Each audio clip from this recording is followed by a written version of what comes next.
Eddie, is that you? Eddie Jordan finally shows up to Skylar's party on the Housewives of Potomac. It's Lady Lily back with another video. I am beat.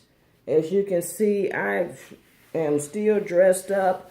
I just got home. It's been a long day. My pastor of our church made 32 years of service.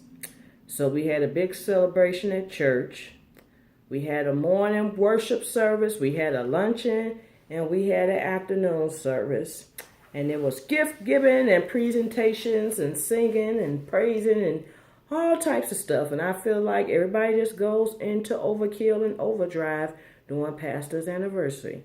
Everybody want to sing a little longer. Everybody want to preach a little longer. But yeah, and then after that, went over to my parents for dinner.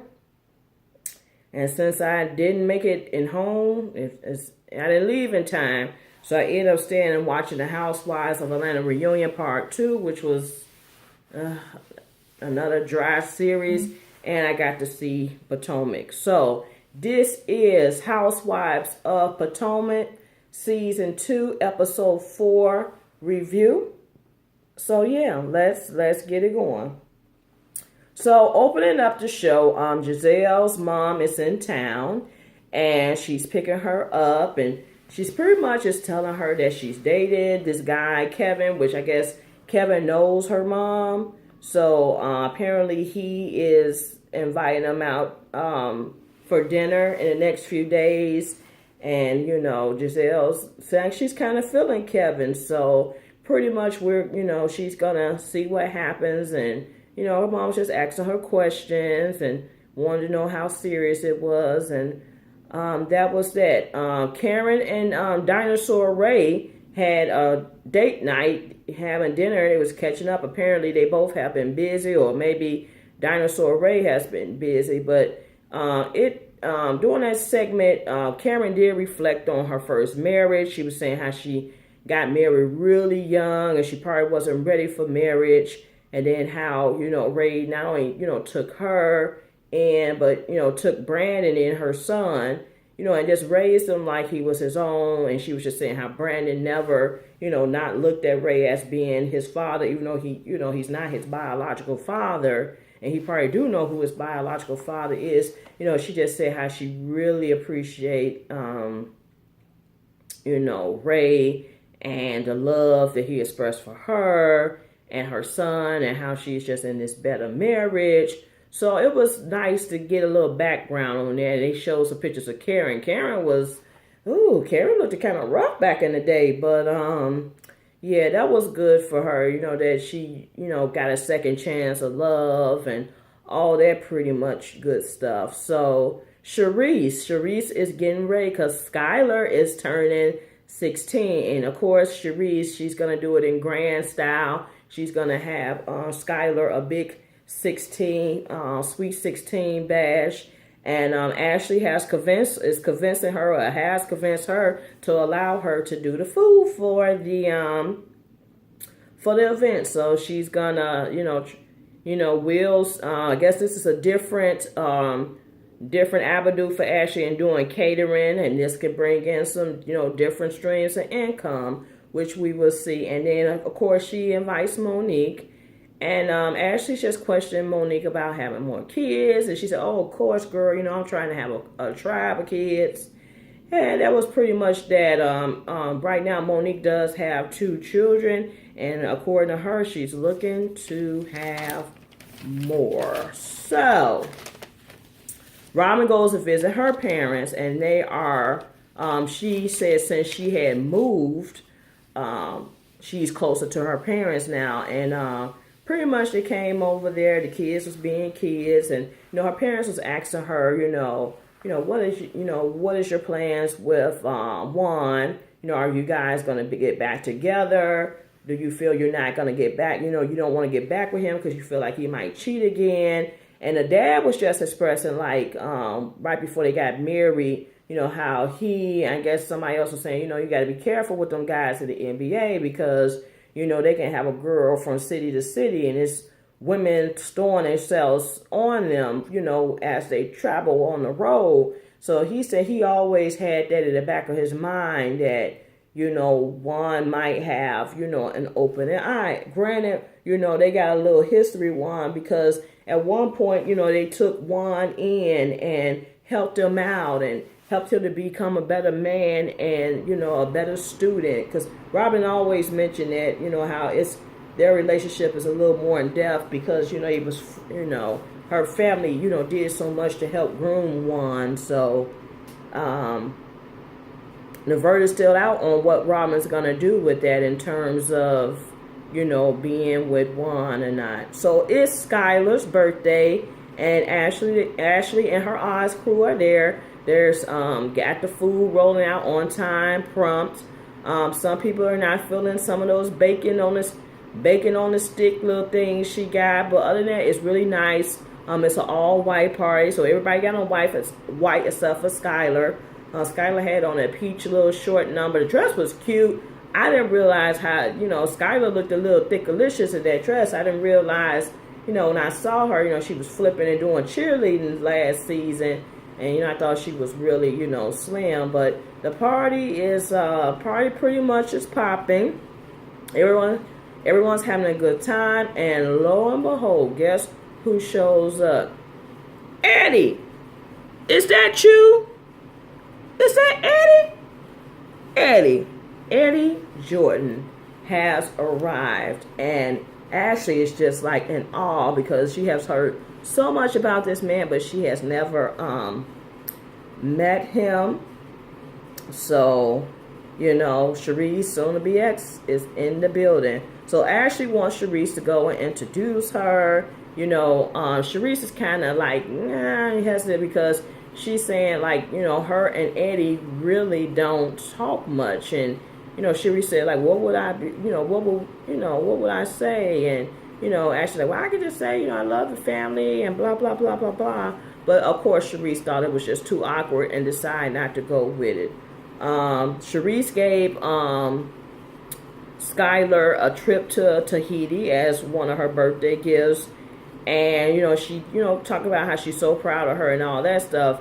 And then she said, she said seeing Eddie in the room and seeing that he was on one side of the room and she was on the other side of the room, it made her realize that, the divorce is final and, the family is splitting up. So that was a thought that came across her mind seeing Eddie at the party. Monique and her hubby is looking for their new home. They've been talking about these past few episodes. And they showed a home. It was gorgeous. I loved it. I'm like, I can only imagine. But that house was on point. They went into the kitchen. The ottoman was so big and long. It was like all you got to do, and I think they had it, all you had to do was pull up, chairs to the ottoman, and that can serve as your big table. So the bedroom was nice. I love the fact that your bedroom is big enough that you can have a bed and put like a little couch lounging area. Everything was on point. The pool area was on fire. Monique seems like she was very pleased. So I believe, they're probably gonna make that happen. So yeah, they're gonna get, is that gonna be house number 5? But yeah. So Giselle and her mom goes to visit Kevin, and hey, Kevin is rolling out the red carpet. We get to meet Kevin. So Kevin has an older son who looks really just like him, just probably like a younger version of Kevin, but Kevin looks just like him. Kevin, he rolled out the red carpet for real. I mean, he cooked a full-fledged, nice-looking dinner. It was like mac and cheese and salmon, and I think it's spinach. It looked really good. And to put a finer touch, he gave both of them, Giselle and her mother, a gift from Tom Ford. I couldn't remember, was it perfume? I think it was perfumes, but yeah, it was just a nice gesture, and he said consider it as a belated Mother's Day gift. So Giselle mom pretty much want to know, of course she's gonna be the mom figure, and she's questioning Kevin on, what's going on with you and my daughter, what's the next steps. And Kevin stood up and he pretty much said, we are in the getting to know you phase. So we're in the dating phase. Pretty much one step at a time, and see what things go. Which is it's only fair. I mean, there's no need to rush. I mean, and it's not like they trying to hurry get down and out to get kids. I think they both been married. So, at this point, I think when you're looking at love from the second time, it's not all those pressures that you had at first. Like, I need to hurry get married. We gotta bust out these kids. We gotta create this fairy tale. I think, once that point, if kids is not a factor, which I don't think kids will be necessary for either one of them, considering Giselle got 3 and he has 1. He may have more. I don't know, but yeah. So they're saying they're gonna do the dating and see what happens. Which brings us to Karen. Karen, we finally get to meet Brandon. Hello, Brandon. Yeah, we saw you last season, but now we get to really see you. So Karen, of course, is having kid withdrawal. So her and Brandon meets up for lunch. And I swear this girl was just simply doing the most. She was asking about his love life, his business life, and why she can't meet the girls he dating. And he said he don't feel like they're at that point, to be meeting mom, or maybe he, been seeing different girls and he don't want to keep introducing different girls to mama. So he pretty much said he ain't that point yet to be, allowing her to meet different girls. And I swear she was just doing the most. She was ordering food for him, didn't ask what he wanted. And, she was being a little irritating. She even said, I'm not used to going to places where I have to pour my own water, or pretty much I never go to a restaurant where they allow me to pour my own water. He was like, Mom, just pour the water and keep it moving. So you can tell that Brandon, Brandon knows his mama is a prima donna, and he's not even, trying to stun her. But he does realize that she, is missing her kids. And she even admit, with Raven going off to college and Brandon's doing his own thing, she's having kid withdrawal, and she just, want to have her kids in her life, or she needs to get some damn hobbies or something. But yeah, Brandon is making a promise. Brandon had promised he would try to get, to spend more time with her. So Ashley is inviting the ladies, to hookah and having some wine. Gizelle walks in, and she was showing love to everybody else, but she pretty much didn't pay any Monique any mind. And, Monique noticed that was kind of shady, no hug, no kiss, no nothing. Robin comes in, and mind you, a lot of them brought bottles of wine, because depends on the hookah spot. If the hookah spot don't have a license, a liquor license, a lot of them do allow you to come in and bring your own alcohol and your own drinks. So that must have been one of those spots. So for the most part, a lot of ladies brought in some wine. Here come Robin. She doing the ghetto move. She comes in with an open bottle of Ciroc, and of course they went back to the etiquette rule about, now she haven't been. Giselle said she hadn't been out of Potomac that long, that she has to bringing a bottle of open Ciroc. And she said, well, better me bring up this bottle of open apple Ciroc versus not bringing none at all. That's true. So Karen decides she's not participating with the hookah at all. She don't want to share anything with Ashley. Monique was telling them, talking about the wine Monique had bought was really tasty. And she was saying, yeah, this bottle of wine has been known to run about $250.